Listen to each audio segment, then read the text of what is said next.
Hello friends, എല്ലാവർക്കും നമസ്കാരം. ഇന്ന് ഞാൻ തയ്യാറാക്കുന്നത് അച്ചാറാണ്. അത് മാങ്ങ ഇഞ്ചി വെച്ചിട്ടാണ് അച്ചാർ തയ്യാറാക്കുന്നത്. നല്ല ടേസ്റ്റി ആയിട്ടുള്ള ഒരു അച്ചാറാണ്. ഇത് ശരിക്കും ഒരു ഇഞ്ചി പോലെയാണ് ഇരിക്കുന്നത്. അതുപോലെ തന്നെ ഒരു ഇഞ്ചിയുടെയും മാങ്ങയുടെ ഒക്കെ ഒരു ടേസ്റ്റ് കൂടിക്കലർന്നതാണ്. അച്ചാറിട്ട് കഴിഞ്ഞപ്പോൾ ഭയങ്കര ടേസ്റ്റാണ്. നമുക്ക് വെറുതെ കഴിക്കാൻ തോന്നുന്ന അത്രയ്ക്കും ടേസ്റ്റാണ്. മാങ്ങ ഇഞ്ചി വെച്ചിട്ട് അച്ചാർ ഉണ്ടാക്കാനും നല്ലതാണ്, അതുപോലെ തന്നെ ചമ്മന്തി അരയ്ക്കാനും നല്ലതാണ്. നമുക്ക് ഈ മാങ്ങ ഇഞ്ചി വെച്ചിട്ട് അച്ചാർ എങ്ങനെയാണ് തയ്യാറാക്കുന്നത് നോക്കാം. അപ്പോൾ നമുക്കിതിൻ്റെ ആ തൊലിയൊക്കെ ഒന്ന് ചുരുണ്ടി കളഞ്ഞതിന് ശേഷം നന്നായിട്ടൊന്ന് കഴുകിയെടുക്കുക. ഇനി നമുക്ക് ഈ മാങ്ങ ഇഞ്ചി ഇതുപോലെ ചെറിയ കഷ്ണങ്ങളാക്കിയിട്ടൊന്ന് മുറിച്ചെടുക്കാം. അപ്പോൾ നമ്മളിത് കഴുകിയതിന് ശേഷം വേണം ഇതുപോലെ മുറിച്ചെടുക്കാൻ വേണ്ടിയിട്ട്. ഇപ്പം ഞാനിത് മാങ്ങ ഇഞ്ചി ഇതുപോലെ നീളത്തിൽ ചെറുതായിട്ട് മുറിച്ചെടുത്തിട്ടുണ്ട്. പിന്നെ നമുക്ക് വേണ്ടത് വെളുത്തുള്ളിയാണ്. അപ്പോൾ ഒരു കുടം വെളുത്തുള്ളി എടുത്തിട്ടുണ്ട്, അതും നീളത്തിൽ അരിഞ്ഞെടുത്ത് വെച്ചിട്ടുണ്ട്. പിന്നെ നമുക്ക് വേണ്ടത് 2 പച്ചമുളകാണ്. അത് ഞാൻ വട്ടത്തിൽ അരിഞ്ഞെടുത്ത് വെച്ചിട്ടുണ്ട്. ഇനി വേണ്ട പൊടികൾ: മഞ്ഞൾപ്പൊടി വേണം, പിന്നെ എരിവുള്ള മുളക് പൊടി വേണം, കാശ്മീരി ചില്ലി പൗഡർ വേണം. പിന്നെ നമുക്ക് വേണ്ടത് കടുകും ഉലുവയും. കടുകും ഉലുവയും ഒന്ന് വറുത്തിട്ട് പൊടിച്ച് എടുക്കണം. ഇനി നമുക്ക് ആദ്യം ഒരു തവ വെച്ച് നന്നായി ചൂടായതിന് ശേഷം അതിലേക്ക് 1 ടേബിൾ സ്പൂൺ കടുകും 1 ടീസ്പൂൺ ഉലുവയും കൂടെ ഇട്ട് കൊടുക്കാം. എന്നിട്ട് നന്നായിട്ടൊന്ന് ചൂടാക്കിയെടുക്കുക. അപ്പോൾ ഇത് ചൂടായി വരുമ്പോഴേക്കും അത് പൊട്ടി വരും. അപ്പോൾ അത്രയും നേരം ഒന്ന് ചൂടാക്കുക, ലോ ഫ്ലെയിമിൽ വെച്ചിട്ട് ചൂടാക്കുക. അപ്പോൾ തവ നന്നായി ചൂടായതിന് ശേഷം മാത്രം ഇത് ഇട്ട് കൊടുക്കുക. ഇപ്പോൾ കടുകും ഉലുവയും നന്നായിട്ട് ചൂടായിട്ട് വന്നിട്ടുണ്ട്. അപ്പോൾ ആ ചെറു ചൂടോടെ തന്നെ നമ്മളിത് പൊടിച്ചെടുക്കണം. മിക്സിയുടെ ജാറിലോട്ട് ഇട്ടിട്ട് നന്നായിട്ടൊന്ന് പൊടിച്ചെടുക്കാം. അപ്പോൾ ഞാനൊരു തവയിലേക്ക് 2 ടേബിൾ സ്പൂൺ നല്ലെണ്ണ ഒഴിച്ച് കൊടുക്കുന്നുണ്ട്. നല്ലെണ്ണ നന്നായി ചൂടായി വന്നതിന് ശേഷം നമുക്കതിലേക്ക് അരിഞ്ഞ് വെച്ചിരിക്കുന്ന മാങ്ങ ഇഞ്ചി ഇട്ട് കൊടുക്കാം.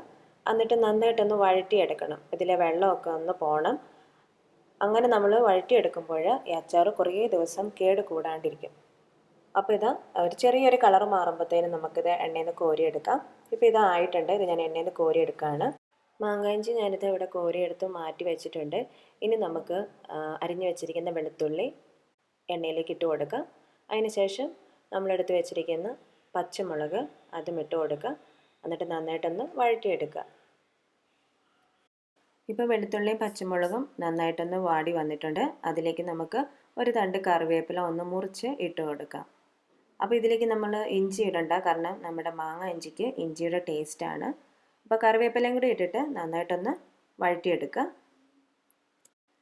ഇനി നമുക്ക് ഇതിലേക്ക് പൊടികൾ ഇട്ട് കൊടുക്കാം. അപ്പോൾ 1/2 ടീസ്പൂൺ മഞ്ഞൾപ്പൊടി ഇട്ട് കൊടുക്കാം, 2 ടീസ്പൂൺ എരിവുള്ള മുളക് പൊടി ഇട്ട് കൊടുക്കാം, 1 ടീസ്പൂൺ കാശ്മീരി ചില്ലി പൗഡർ അല്ലെങ്കിൽ പിരിയൻ മുളകിൻ്റെ പൊടി.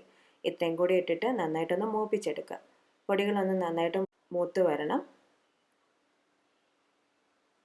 അതിനുശേഷം അതിലേക്ക് നമ്മൾ വറുത്ത് മാറ്റി വെച്ചിരിക്കുന്ന മാങ്ങ ഇഞ്ചി ഇട്ട് കൊടുക്കാം. എന്നിട്ട് നന്നായിട്ടൊന്ന് മിക്സ് ചെയ്യുക. നമ്മൾ മൂപ്പിച്ച മസാലയൊക്കെ മാങ്ങാഞ്ചിയിൽ നന്നായിട്ടൊന്ന് പിടിച്ചു വരണം. അപ്പോൾ ലോ ഫ്ലെയിമിൽ വെച്ചിട്ട് ചെയ്യണം. അപ്പോൾ ഞാനിത് നന്നായിട്ട് മിക്സ് ചെയ്തെടുത്തിട്ടുണ്ട്. ഇതിലേക്ക് ഞാനിപ്പോൾ 1 ടേബിൾ സ്പൂൺ വിനാഗിരി ഒഴിച്ച് കൊടുത്തിട്ടുണ്ട്. അതിനുശേഷം വീണ്ടും നന്നായിട്ട് മിക്സ് ചെയ്യുക. ഇനി നമുക്ക് ഇതിലേക്ക് ആവശ്യത്തിന് ഉപ്പിട്ട് കൊടുക്കാം. ആദ്യം കുറച്ച് ഉപ്പിട്ട് കൊടുക്കുക, എന്നിട്ട് നന്നായിട്ടൊന്ന് മിക്സ് ചെയ്യുക. അപ്പോൾ ഇത് മിക്സ് ചെയ്തതിന് ശേഷം നമുക്കിതിലേക്ക് തിളപ്പിച്ചാറിയ വെള്ളം ഒരു 2 ടേബിൾ സ്പൂണോളം ഒഴിച്ച് കൊടുക്കണം. അച്ചാറിന് അത്യാവശ്യത്തിന് ചാറ് വേണം. അതുകൊണ്ട് ഞാൻ തിളപ്പിച്ചാറിയ വെള്ളമാണ് ഒഴിച്ച് കൊടുത്തിട്ടുണ്ട്. എന്നിട്ട് നന്നായിട്ടൊന്ന് മിക്സ് ചെയ്ത് കൊടുക്കുന്നുണ്ട്. എന്നിട്ട് ഉപ്പ് കറക്റ്റാണോ നോക്കുക, ഉപ്പും പുളിയൊക്കെ ഉണ്ടോ എന്ന് നോക്കുക. അപ്പോൾ ഞാൻ പുളി കുറച്ച് കുറവുണ്ട്, അതുകൊണ്ട് 1 ടേബിൾ സ്പൂൺ കൂടെ വിനാഗിരി ഒഴിച്ച് കൊടുത്തിട്ടുണ്ട്. എന്നിട്ട് 1 ടീസ്പൂൺ ഉപ്പും കൂടി ഇട്ട് കൊടുത്തു. ഇപ്പം നമ്മുടെ അച്ചാർ കറക്റ്റ് പാകത്തിനായി വന്നിട്ടുണ്ട്. എരിവും പുളിയും ഉപ്പും ഒക്കെ കറക്റ്റായിട്ട് വന്നിട്ടുണ്ട്. ഇതൊന്ന് ചൂടായി തിളച്ച് വരട്ടെ. ഈ ഒരു സമയമാകുമ്പോഴേക്കും നമ്മൾ നേരത്തെ വറുത്ത് പൊടിച്ച് വെച്ചിട്ടുള്ള ഉലുവയും കടുകും ഇട്ട് കൊടുക്കുക. ഞാനിത് 1 ടീസ്പൂണോളം ഇട്ട് കൊടുത്തിട്ടുണ്ട്. നന്നായിട്ട് മിക്സ് ചെയ്യുക. ഇപ്പോഴാണ് നമ്മുടെ അച്ചാറിന് നല്ലൊരു ടേസ്റ്റും നല്ലൊരു മണവും വന്നിട്ടുണ്ട്. അപ്പോൾ എല്ലാം കൂടെ മിക്സ് ചെയ്ത് ഞാനിപ്പോൾ ഫ്ലെയിം ഓഫ് ചെയ്തു. നമ്മുടെ അച്ചാർ ഇവിടെ റെഡി ആയിട്ടുണ്ട്. ഇനി തണുത്തതിന് ശേഷം നമുക്ക് നല്ലൊരു ബോട്ടിലിലാക്കിയിട്ട് അടച്ച് വയ്ക്കാം. അപ്പോൾ ഇന്നത്തെ റെസിപ്പി എല്ലാവർക്കും ഇഷ്ടമായെന്ന് വിശ്വസിക്കുന്നു. എല്ലാവരും മാങ്ങാഞ്ചി കിട്ടുവാണെങ്കിൽ ഇതുപോലെ ഒന്ന് ട്രൈ ചെയ്ത് നോക്കുക. ഇതുപോലെ തന്നെ നമുക്ക് ചേന അച്ചാറും ഇടാം. ഞാൻ ഓൾറെഡി അതിൻ്റെ വീഡിയോ നേരത്തെ ഇട്ടിട്ടുണ്ട്. നല്ല ടേസ്റ്റാണ്. ഈ സെയിം മെത്തേഡിൽ തന്നെ ചെയ്താൽ മതി. അപ്പോൾ വീഡിയോ ഇഷ്ടമായാൽ വീഡിയോ ലൈക്ക് ചെയ്യാനും ഷെയർ ചെയ്യാനും സബ്സ്ക്രൈബ് ചെയ്യാനും മറക്കരുത്. മറ്റൊരു നല്ല വീഡിയോ ആയിട്ട് വരുന്നത് വരെ എല്ലാവർക്കും നന്ദി, നമസ്കാരം.